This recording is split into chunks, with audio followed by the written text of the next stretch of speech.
Kitchen ഡയറീസിൻ്റെ പുതിയ വീഡിയോയിലേക്ക് എല്ലാവർക്കും സ്വാഗതം. ഇന്ന് ഞാൻ വന്നിരിക്കുന്നത് വളരെ ടേസ്റ്റി ആയിട്ടുള്ള ഒരു സാമ്പാർ റെസിപ്പിയുമായാണ്. അപ്പോൾ ഞാൻ ഇന്ന് ഇതിവിടെ പ്രഷർ കുക്കറിലാണ് കുക്ക് ചെയ്തെടുത്തിരിക്കുന്നത്.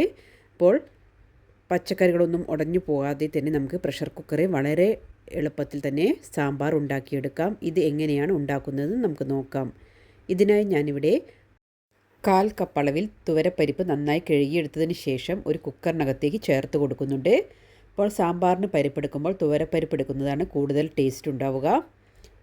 പിന്നീട് ഇതിനകത്തേക്ക് ആവശ്യത്തിനുള്ള വെള്ളം ചേർത്ത് കൊടുക്കുക. അതിനുശേഷം 1/2 ടീസ്പൂൺ മഞ്ഞൾപ്പൊടിയും 1 ടീസ്പൂൺ ഉപ്പും 1 ടീസ്പൂൺ വെളിച്ചെണ്ണയും ചേർത്ത് കൊടുക്കുന്നുണ്ട്. ഇവ ചേർത്ത ശേഷം ഒന്ന് മിക്സ് ചെയ്തതിന് ശേഷം ഞാനിവിടെ കുക്കർ അടച്ച് ഇത് പ്രഷർ കുക്ക് ചെയ്യുന്നതിന് വേണ്ടി അടുപ്പിലേക്ക് മാറ്റുന്നുണ്ട്. ഇനി ഇതിലേക്ക് ആവശ്യമായ പുളി നമുക്ക് കുതിർത്തെടുക്കാം. ഇതിനായി ചെറുനാരങ്ങ വലുപ്പത്തിൽ വാളൻപുളി എടുത്തിട്ടുണ്ട്. ഇത് നന്നായി കഴുകിയതിന് ശേഷം ഇതിലേക്ക് അല്പം വെള്ളം ഒഴിച്ച് കുതിരാനായി വെച്ചിട്ടുണ്ട്. ഇനി നമുക്ക് ഇതിലേക്ക് ആവശ്യമായ മസാലകൾ ചൂടാക്കിയെടുക്കണം. അതിനായി ഒരു പാൻ അടുപ്പിൽ വെച്ച് ചൂടായതിന് ശേഷം അതിലേക്ക് 2 ടേബിൾ സ്പൂൺ മല്ലിപ്പൊടിയും 1/2 ടേബിൾ സ്പൂൺ മുളക് പൊടിയും ചേർത്ത് കൊടുക്കുന്നുണ്ട്. ഇവിടെ 1 ടേബിൾ സ്പൂൺ കാശ്മീരി മുളക് പൊടിയും 1/2 ടേബിൾ സ്പൂൺ എരിവുള്ള മുളക് പൊടിയുമാണ് ഞാൻ എടുത്തിരിക്കുന്നത്. അപ്പോൾ മസാല ചേർത്ത് ചൂടാക്കുന്ന സമയത്ത് തീ മീഡിയം ടു ലോ ഫ്ലെയിമിൽ വെച്ച് വേണം മസാല ചൂടാക്കിയെടുക്കാൻ, അല്ലെങ്കിൽ മസാല പെട്ടെന്ന് കരിഞ്ഞു പോവും. അപ്പോൾ ഇത് നന്നായി ചൂടായി വന്നതിന് ശേഷം ഞാനിവിടെ ഇത് സൈഡിലോട്ട് മാറ്റി വെക്കുന്നുണ്ട്. ഈ സമയം കൊണ്ട് നമ്മുടെ കുക്കറിൻ്റെ പ്രഷറെല്ലാം പോയിട്ടുണ്ട്. അപ്പോൾ പരിപ്പെല്ലാം ആവശ്യത്തിന് കുക്കായി വന്നിട്ടുണ്ട്. അപ്പോൾ ഞാനിവിടെ 4 വിസിൽ വരുന്നത് വരെയാണ് പ്രഷർ കുക്ക് ചെയ്തെടുത്തിരിക്കുന്നത്. ഹൈ ഫ്ലെയിമിൽ 1 വിസിലും മീഡിയം ഫ്ലെയിമിൽ 3 വിസിലും ആയതിനു ശേഷം ഞാൻ ഓഫ് ചെയ്ത് വെച്ചിരുന്നു. അപ്പോൾ പരിപ്പെല്ലാം ആവശ്യത്തിന് കുക്കായിട്ടുണ്ട്. ഇനി നമുക്ക് ഇതിനകത്തേക്ക് വെജിറ്റബിൾസ് ചേർത്ത് കൊടുക്കാം. നിങ്ങൾക്ക് ഇഷ്ടമുള്ള വെജിറ്റബിൾസ് കൂടുതലായിട്ട് ചേർത്ത് കൊടുക്കാവുന്നതാണ്. ഞാനിവിടെ ക്യാരറ്റും അതുപോലെ തന്നെ ഒരു മത്തങ്ങയുടെ കഷ്ണവും ഒരു ഇളവൻ്റെ കഷ്ണവും കുറച്ച് ചെറിയുള്ളിയും പിന്നെ 2 അല്ലി വെളുത്തുള്ളിയും 2 പച്ചമുളകും പിന്നീട് വഴുതനങ്ങയുടെ ഒരു കഷ്ണവും കട്ട് ചെയ്ത് എടുത്തിട്ടുണ്ട്. അപ്പോൾ നിങ്ങൾക്ക് ഇഷ്ടമുള്ള അത്ര വെജിറ്റബിൾസ് ഇതിനകത്തേക്ക് ചേർത്ത് കൊടുക്കാം. അപ്പോൾ ഇത്രയും വെജിറ്റബിൾസാണ് ഞാനിവിടെ ചേർത്തിരിക്കുന്നത്. പിന്നീട് നന്നായിട്ടൊന്ന് മിക്സ് ചെയ്തതിന് ശേഷം കുക്കർ അടച്ച് നമുക്കിതൊന്ന് കുക്ക് ചെയ്തെടുക്കാം. അപ്പോൾ ഹൈ ഫ്ലെയിമിൽ വെച്ച് 1 വിസിൽ വരുന്ന സമയം വരെ മാത്രമാണ് ഞാനിത് കുക്ക് ചെയ്യുന്നത്.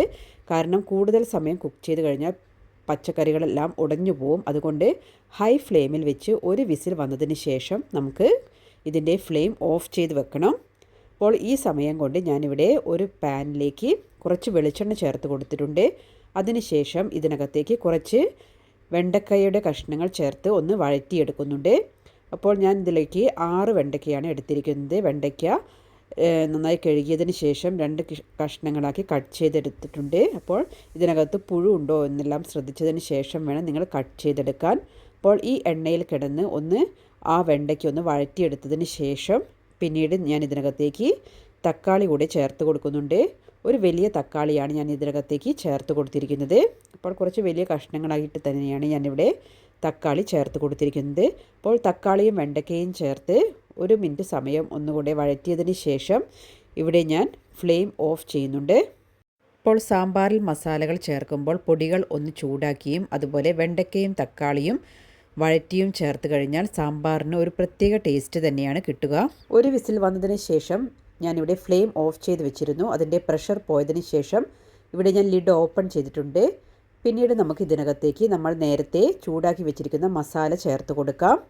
അതിനുശേഷം നമ്മൾ വഴറ്റി വെച്ചിരിക്കുന്ന തക്കാളിയും അതുപോലെ തന്നെ വെണ്ടയ്ക്കയുടെ പീസും ഇതിനകത്തേക്ക് ചേർത്ത് കൊടുക്കാം.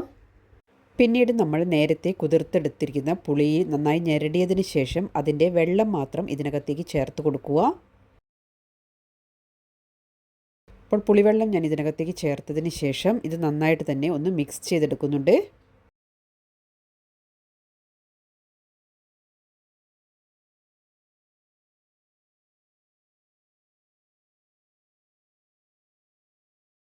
അതിനുശേഷം ഇതിനകത്തേക്ക് ആവശ്യത്തിന് ഉപ്പുണ്ടോ എന്നെല്ലാം നോക്കിയതിന് ശേഷം ആവശ്യത്തിന് ഉപ്പ് ഈ സമയത്ത് ചേർത്ത് കൊടുക്കാം. പിന്നീട് ഇത് ചെറുതായിട്ടൊന്ന് കവർ ചെയ്ത് 2 മിനിറ്റ് സമയം ഒന്ന് തിളയ്ക്കുന്ന സമയം വരെ നമുക്ക് വെയിറ്റ് ചെയ്യാം. ആ സമയം കൊണ്ട് ആ പുളിയെല്ലാം വെജിറ്റബിൾസ് നന്നായി പിടിച്ചു കിട്ടും. ഇപ്പോൾ കറിയെല്ലാം നന്നായി തിളച്ച് വന്നിട്ടുണ്ട്. പിന്നീട് ഇതിനകത്തേക്ക് സാമ്പാർ പൊടിയാണ് ചേർത്ത് കൊടുക്കുന്നത്. ഇവിടെ ഞാൻ 1.5 ടേബിൾ സ്പൂൺ അളവിലാണ് സാമ്പാർ പൊടി ഇതിനകത്തേക്ക് ചേർത്ത് കൊടുക്കുന്നത്. അതിനുശേഷം ഒരു ചെറിയ കഷ്ണം കട്ടിക്കായം ഇതിനകത്തേക്ക് ചേർത്ത് കൊടുക്കുന്നുണ്ട്. പിന്നീട് ഇത് നന്നായിട്ടൊന്ന് മിക്സ് ചെയ്തെടുക്കാം. നിങ്ങളുടെ കയ്യിൽ കട്ടിക്കായം ഇല്ലെങ്കിൽ നിങ്ങൾക്ക് കായത്തിൻ്റെ പൊടി ചേർത്ത് കൊടുത്താലും മതി.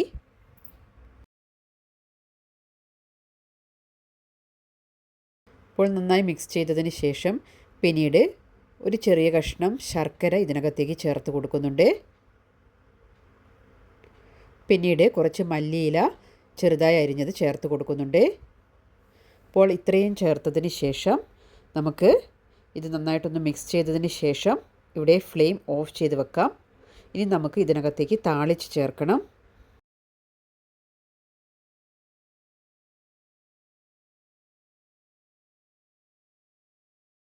അപ്പോൾ ഈ സമയത്ത് ഇതിനകത്ത് ഉപ്പ് ആവശ്യത്തിനുണ്ടോ എന്നെല്ലാം നോക്കിയതിന് ശേഷം വേണമെങ്കിൽ ഈ സമയത്ത് ചേർത്ത് കൊടുക്കാം. ഇനി നമുക്ക് ഒരു ചട്ടി അടുപ്പിൽ വെച്ചതിന് ശേഷം അതിനകത്തേക്ക് 1-2 ടേബിൾ സ്പൂൺ വെളിച്ചെണ്ണ ചേർത്ത് കൊടുക്കുക.